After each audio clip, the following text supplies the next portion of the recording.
রেস্টুরেন্টে এই সুস্বাদু পিজাগুলো কিভাবে করে থাকে, আপনি কি আপনার বাসায় করে খেতে চান? তাহলে এই রেসিপিটা আপনার জন্য। আপনি চাইলে এই পিজাগুলো ওভেনেও তৈরি করে খেতে পারবেন অথবা ফ্রাই প্যানেও তৈরি করে খেতে পারবেন। তো কিভাবে করবেন ভিডিওটা একটু শেষ পর্যন্ত দেখেন, আমি আপনাদেরকে সবকিছু বলে দিচ্ছি।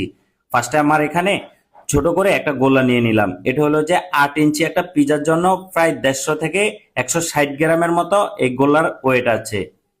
আর খামিটা কিভাবে করে নিতে হবে এই ভিডিও কিন্তু আমার পেজে দেওয়া আছে, আপনারা চাইলে ভিডিওটা দেখে নিতে পারেন। পিজা যে রুটিটা, এই রুটিটা আমি এখন খুবই সুন্দর করে বেলে নিচ্ছি। আর এই পিজার রুটিটা বেশি পাতলাও রাখা যাবে না, বেশি মোটাও রাখা যাবে না, একদম মিডিয়াম রাখতে হবে। আপনারা চাইলে বেশি পাতলাও রাখলে একদম ক্রিস্পি টাইপের হয়ে যাবে পিজা, তখন কিন্তু পিজা অত বেশি খেতে ভালো লাগে না। পিজা মূলত ডোটা হবে একদম সফট, খেতে যাতে খুবই ভালো লাগে। তা আমি পিজার ডাইসে নিয়ে নিলাম। এটা হলো 8 ইঞ্চি একটা ডাইসে। 8 ইঞ্চি ডাইসে নেওয়ার পরে খুবই সুন্দর করে সাইড গুলো একদম গুছিয়ে নিচ্ছি। আপনারাও এভাবে সাইড গুলো খুবই সুন্দর করে গোছায় নেওয়ার চেষ্টা করবেন। দেখেন আমি কত সুন্দর করে সাইড গুলো তৈরি করে নিচ্ছি। এভাবে করে আপনারাও চাইলে পিজার ডাইসের উপরে রুটিটা খুবই সুন্দর করে সাজিয়ে নিবেন, তাহলে পিজাটা দেখতে খুবই সুন্দর দেখা যাবে।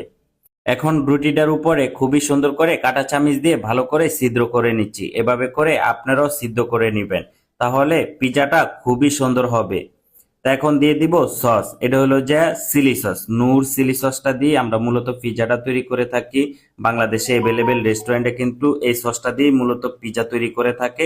অনেকে আবার কিন্তু সসটা বানিয়েও নেয়। তো আপনারা চাইলে বানিয়েও নিতে পারেন যদি আপনারা জানেন, আর যদি না জানেন আমি নেক্সট টাইম আপনাদেরকে ভিডিও দেওয়ার চেষ্টা করব। তো এখন দিয়ে দিলাম পেঁয়াজ আর কাঁচামরিচ। পেঁয়াজ আর কাঁচামরিচটা দিলে আমার কাছে খুবই ভালো লাগে পিজাটা খেতে, সেজন্য আমি দিয়ে দেই পার্সোনালি ভাবে।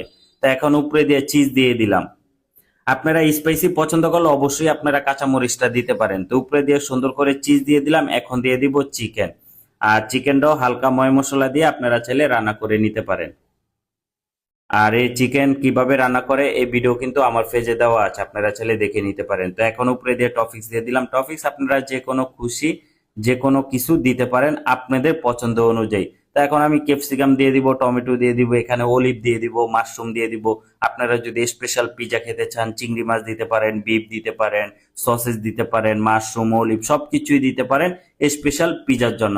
তো এখন আমার পিজাটা সম্পূর্ণ সাজানো হয়ে গেছে। এখন আমি ওভেনে দিয়ে দিব। ওভেনে প্রায় 6 থেকে 7 মিনিট এই পিজাটা হইতে সময় লাগবে। উপরে 300 হিট, নিচে 200 হিটে এই পিজাটা এখন আমার কমপ্লিট ভাবে হয়ে গেছে। আপনারাও চাইলে ওভেনে পিজা বানিয়ে খেতে পারেন। তো পিজাটা বাইর করার সাথে সাথে আমি একটু হালকা তেল ব্রাশ করে দিব। তেল ব্রাশ করলে পিজার কালারটা আরো সুন্দর আসে। তো আপনারা চাইলে ফ্রাই প্যানও তৈরি করতে পারবেন। একদম ফ্রাই প্যানে দেওয়ার পরে